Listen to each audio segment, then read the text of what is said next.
Today, we are looking at a serious political development in South Sudan involving Stephen Parkwall, who has ordered his members in Upper Nile State to refuse taking oaths of office before Governor Jacob Dollar Hurut. This is not just a small disagreement.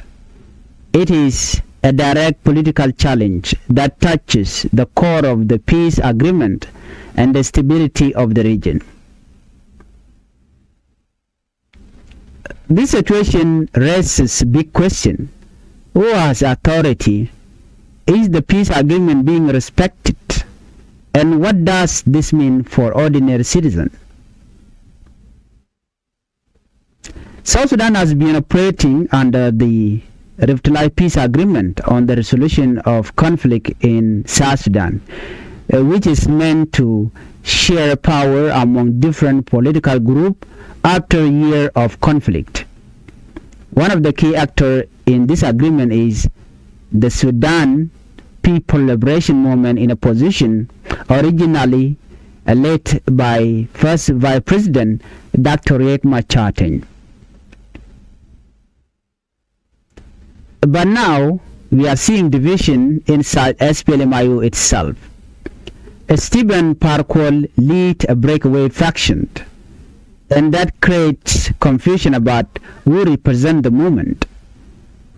So what we are witnessing is not just a conflict between government and opposition, but a split within the opposition itself. So what exactly happened?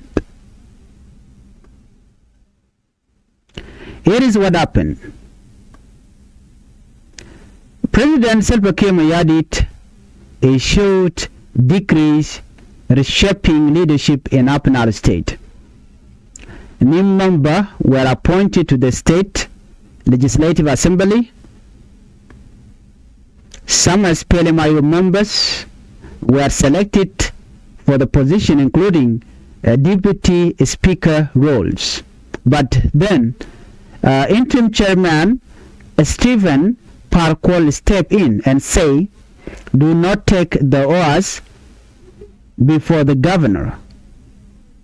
This is significant because taking the oaths is what officially give them power. It's what officially give them power. So he accused the governor Jacob Dollar.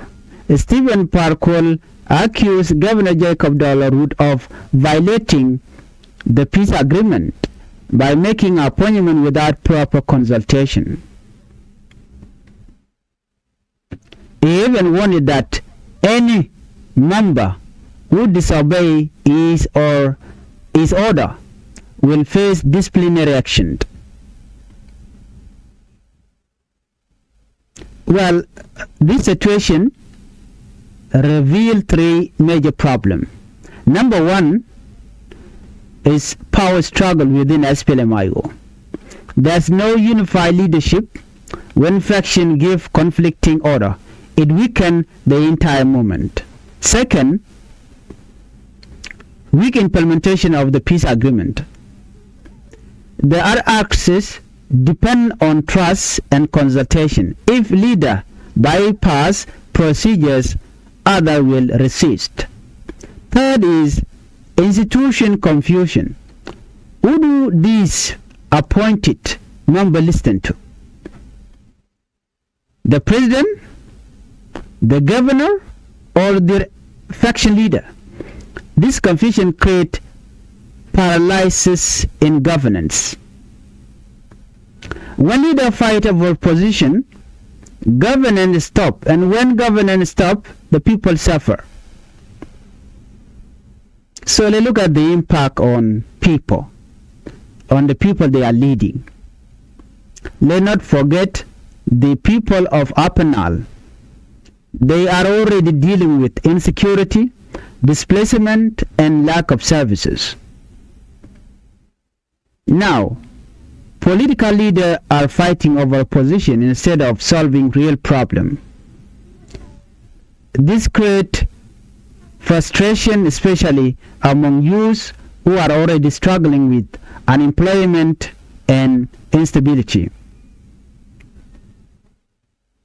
There are a few possible scenarios here. Number one is escalation.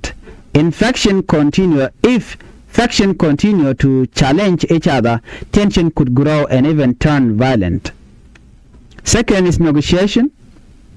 Leader may be forced to return to dialogue and clarify its authority. Third is political fragmentation. More split could weaken opposition group even further, giving more control to the central government. So, in conclusion, this situation is a clear reminder that peace agreements are not just about they are not just about signing document. They require discipline, unity, and respect for process. If leaders continue to fight for power instead of working together, the biggest loser will always be the citizen. The question now is simple. Will leaders choose unity, or will division continue to define the future of Upper Nile State? And not to mention, when we look at these issues, these problems, right? Parkour is not working with Dr. Riek Machar. He got no forces. That is why people are not respecting Parkour. They say Parkour is taking advantage of the moment because Dr. Machar is still in detention. So here is the issue. Parkour stated that these members who defected from SPLM-IO cannot take us under the governor of Upper Nile, under Jacob Dollar. We mean that there's a misunderstanding there. We will continue bringing you more information on this update. Thanks for watching. Bye-bye.